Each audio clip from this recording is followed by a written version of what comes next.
Hello everyone, this is Ross Eldridge, and today I'll be presenting part 7, which is the function failure design method.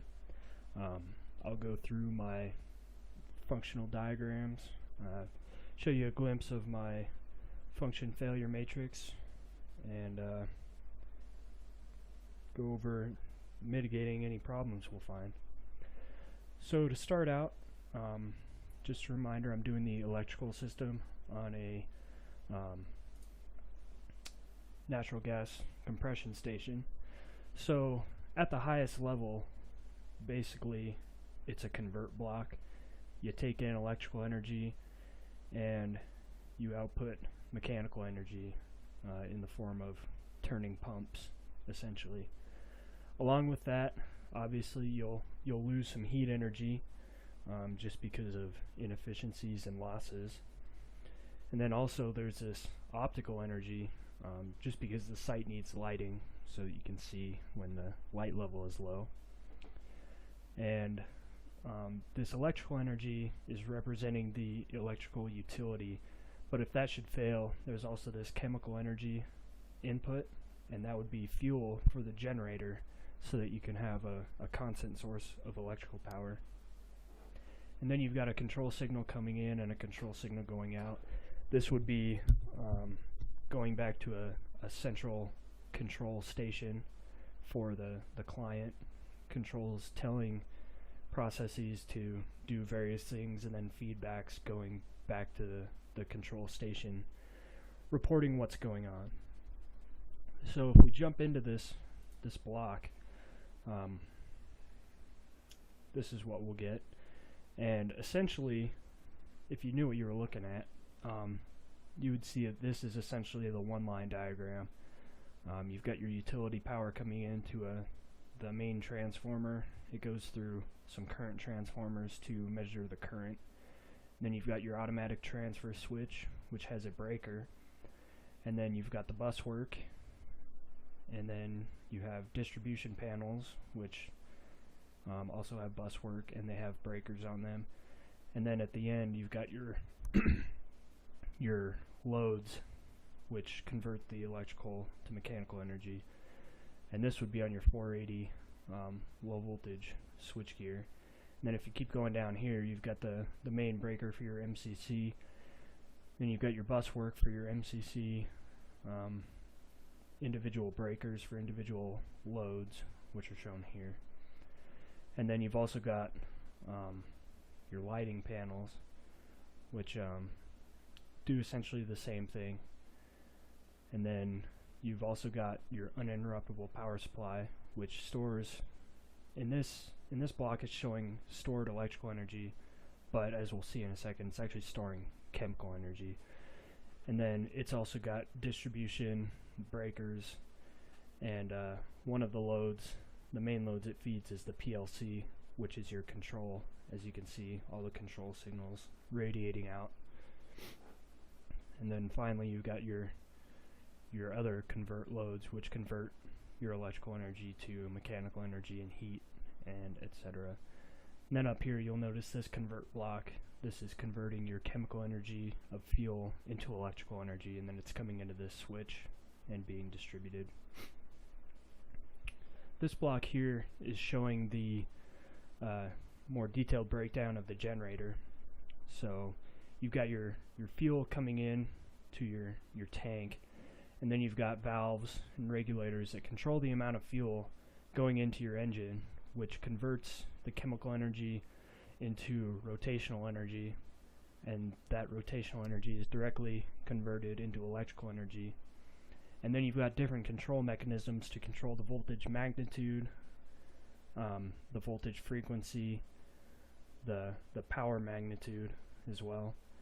And then you're measuring the voltage and the current so that you can regulate the voltage and current. And then you've got a breaker on the load side before it goes into your plant. And then obviously you've got your control signals coming from your PLC going to your PLC, and on this control panel it's telling various processes on the generator to do their thing. And this final block is showing the UPS, the uninterruptible power supply. So essentially you've got your electrical energy comes in, it's reduced down to whatever voltage you need. In this particular case, it's 3-phase, 120 volt, 208 volt on the Y. And then you've got a bypass switch, so that if you don't need to use the battery backup, which is down here, you can just come and bypass everything and go to the output.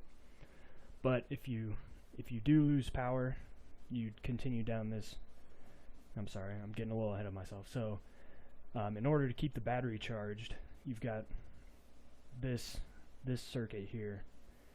It takes your 120 volts, 208 Y, and rectifies it so that you have a DC bus, and then you've got some regulation going on. And then this would be in the form of a battery charging circuit, and then right here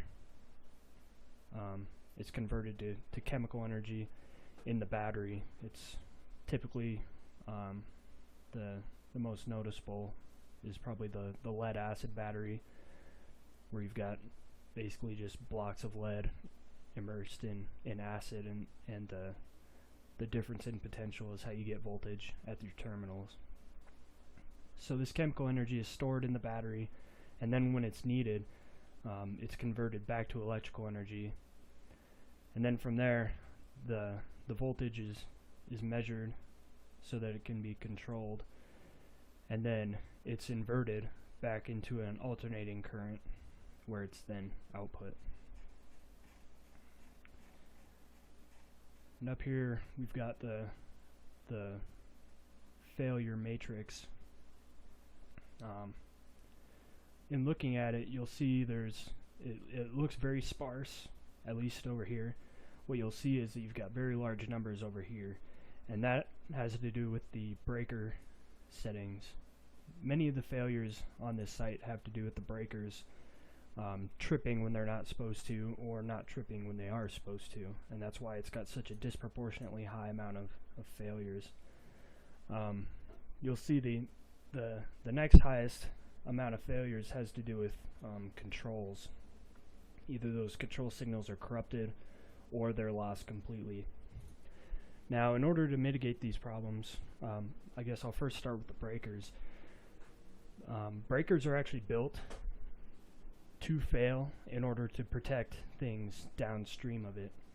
So if you're getting a lot of breaker failures, typically you want to look at the things downstream, because you've probably got a problem downstream with motors short-circuiting, cabling short-circuiting due to insulation failure, or corona, or things like that. So if you're getting breaker failures, you want to check downstream. If you find that everything downstream is okay, there's a couple of things you can do. Both of these, you require the responsible engineer's go ahead before you do it. But you can either increase the trip settings on the breaker if they're tripping too early, or decrease the trip settings on the breaker if it's not tripping early enough. Just changing when the breaker trips to fit the actual load. If that's not fixing the problem, you can resize the breaker, either upsize it or downsize it depending on the particular issue you're having. With control cables, if you're losing or you're not receiving the signal at all at your PLC, one of the things you'll want to do is just check the connections between the PLC and the piece of equipment you're monitoring. Typically you'll have a wire come loose at a terminal block, or you'll get some corrosion at the terminal block that doesn't allow the signal to pass through. So if you're getting failures in that way, you'll want to check and just make sure all the connections are clean and tight, and that the cable is structurally sound. It's not broken anywhere. It's not shorting to ground or anything like that. If you're getting corrupted signals, a lot of that issue is taken care of on the front end of the design, making sure you've got shielded cables. You're shielding it at the PLC and not at the instrument, so that you avoid ground loops. But if you are getting signal corruption, you'll again want to just look at the cabling between the PLC and the instrument, and just make sure that there's nothing introducing electromagnetic interference, such as power cables running right on top of your instrument cables, or other things of that nature. Just make sure that you've got a sound electromagnetic area around your cables. And essentially that is it for today. If you guys are listening, thanks for listening, and we'll see you on the next project.